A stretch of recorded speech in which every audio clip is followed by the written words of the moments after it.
Good evening, everyone. Today I will be doing the training of the ages and stages questionnaire. Today I will be modeling the 36-month questionnaire for my 3-year-old to my left. You want to make sure that you are prepared beforehand, especially if you're doing both. So you'll want your printouts. You'll want to make sure that you have the parent or information of the child if you're doing it in the school with you, so you can fill out that information and keep that together. Also, you want to prepare beforehand, just having the supplies around you so it can make the flow of the questionnaire so much easier. So for instance, you would want to have a ball if that's what you were going to need, or a spoon or a mirror, as well as a book. You want to also, before starting, keep in mind the temperament of the child, the schedule. Is this right before nap time, right after, right before lunch, or right after? That would make a big difference in the success and maybe possibly the outcomes of. Also keeping in mind that you want to have as much engagement and cooperation from the child. So I believe keeping the temperament is an important piece. So I'm going with the flow with it and making notes on the side if need be. So first I will be demonstrating a question from each of our areas of development. First would be our communication, and I could ask the child to go ahead and point to her nose. So baby girl, can you go show me where your nose is? And thank you so much for my assistant. That is perfect. So that was one, and the question goes like this. When you ask your child to point to her nose, eyes, hair, feet, ears, and so forth, does she correctly point to at least 7 body parts?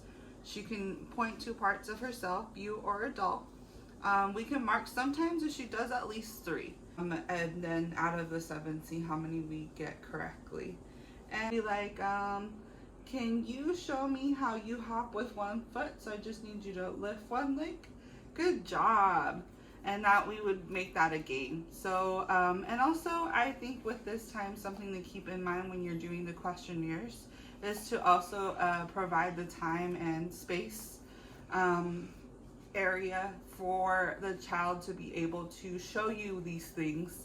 And also give them some grace in that they might want to jump more than 1 time, or show you that they can jump a little higher. Keep that in mind, that that may happen.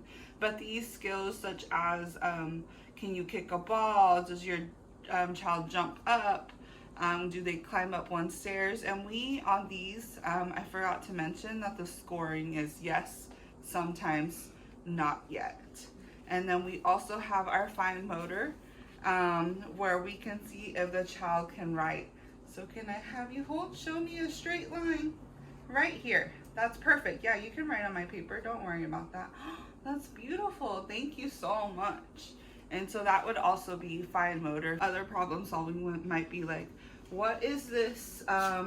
What does this look like? And it's a little stick figure drawing. And if my child says a boy, then I know that that would be a response we would take.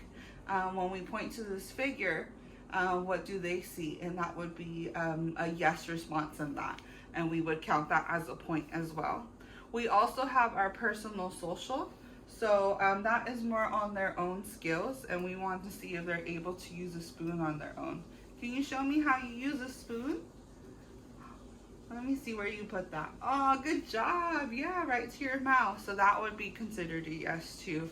If they missed or spilled or weren't able to do that, or kind of got the area maybe sometimes, or just not yet. And then lastly, overall, we have questions over vision and hearing, as well as behavior or the opportunity to address any other concerns. At the very end, we would add up these areas, rewrite the child's information, and also then discuss up follow-up steps. And we would want to be sure to document this so we could show progress. And that would be our ages and stages questionnaire.